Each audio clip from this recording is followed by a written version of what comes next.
Bonjour, nous nous retrouvons aujourd'hui à la sortie de l'hiver pour un moment plutôt technique afin de préparer les cadres dont nous aurons besoin, soit pour recueillir de nouveaux essaims dans de nouvelles ruches, soit parce qu'il s'agit d'en changer de temps en temps. En changer pourquoi? Il vous faut savoir que quand on a une ruche, depuis un certain temps, le fait de renouveler les essaims est une chose, mais le fait de renouveler les cadres en sont une autre.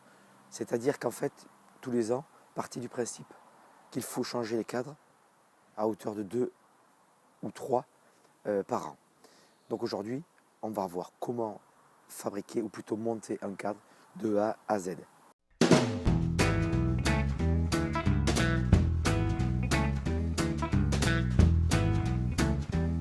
Si le cadre à rebâtir est un vieux cadre, n'hésitez pas à passer un coup de chalumeau. Ça permettra d'enlever les aspérités de propolis qui peuvent traîner de droite et de gauche. Et d'autre part, ça permet de désinfecter le cadre qui parfois peut en avoir besoin. Il peut rester quelques microbes de ci, de là. Voilà. Nous prenons maintenant notre vieux cadre et le premier des travaux à faire est de passer le fil ou repasser le fil puisque l'ancien a été enlevé. Pour ce faire, il faut pouvoir avoir accès aux petits trous dans lesquels on va insérer le fil. On va le faire passer d'un côté à l'autre jusqu'à obtenir les 4 fils, puisque dans ce type de cadre, il n'y a que 4 fils.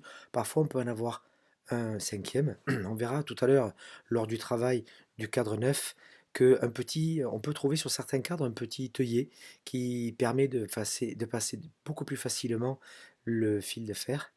Dans le cas présent, c'est quand même relativement simple. On part d'un côté, au préalable, ou plutôt à la fin, on va accrocher ou plutôt entortiller le fil de fer sur un petit clou que l'on finira d'enfoncer une fois le travail terminé. Voilà.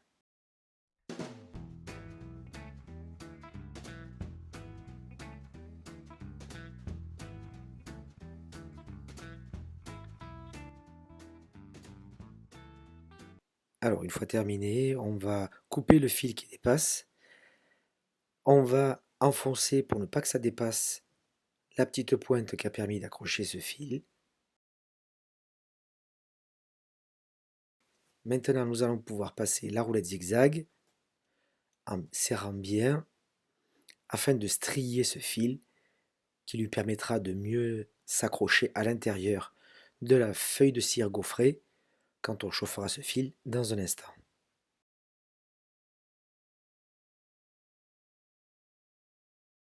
On vérifie que la rainure dans laquelle on va placer la cire gaufrée est bien claire, bien propre, afin que la plaque puisse bien rentrer à l'intérieur. Maintenant, on va pouvoir souder, mais deux solutions s'offrent à nous. Soit on pose la plaque, on l'introduit dans la rainure et on y va comme ça. Alors le petit truc en ce qui me concerne, je mets un petit bout de planche dessous, ce qui permet de bien guider, de bien appliquer la plaque de cire sur le fil. Pour ma part, j'aime bien ce principe-là qui est d'entortiller la plaque de cire d'un côté puis de l'autre du fil, ce qui fait que j'aurai deux fils à souder d'un côté, deux fils de l'autre. C'est un principe relativement simple, mais ça permet à la plaque de cire d'être mieux tenue entre les fils. Je positionne mon cadre par-dessus ma petite planche et là, je vais commencer à souder avec mon fer. Je vais positionner la roulette par-dessus le fil et sans jamais m'arrêter pour éviter les trous car on chauffe à un peu plus de 100 degrés, je balade ma molette sur un fil puis sur l'autre. Quand j'aurai terminé, je ferai faire un demi-tour à mon cadre pour souder l'autre côté. Je précise que toutes les chutes de cire que vous pouvez avoir à droite à gauche, toutes les opercules que vous aurez quand vous pourrez extraire votre miel, vous les conservez, vous les faites fondre dans une vieille casserole. Ça fera une grosse plaque, une grosse boule que vous pourrez ramener chez votre fournisseur de produits apicoles qui vous redonnera des plaques de cire gaufrée en ne vous faisant payer que la façon et non pas la matière première. Donc on fait la même chose ici avec un cadre neuf, rien de différent.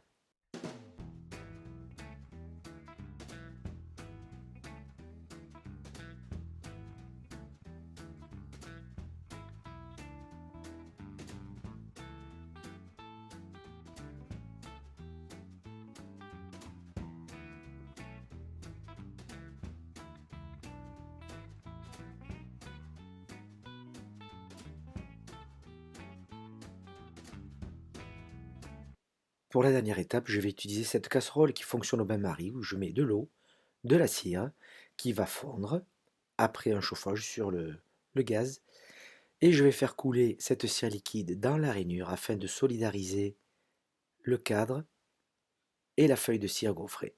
Je retourne de l'autre côté, je fais de la même façon en penchant légèrement le cadre afin que la cire coule jusqu'au bout.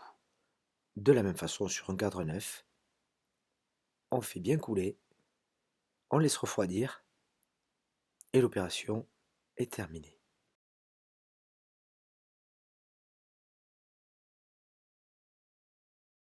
Nos cadres sont maintenant montés, un ancien qui a déjà servi.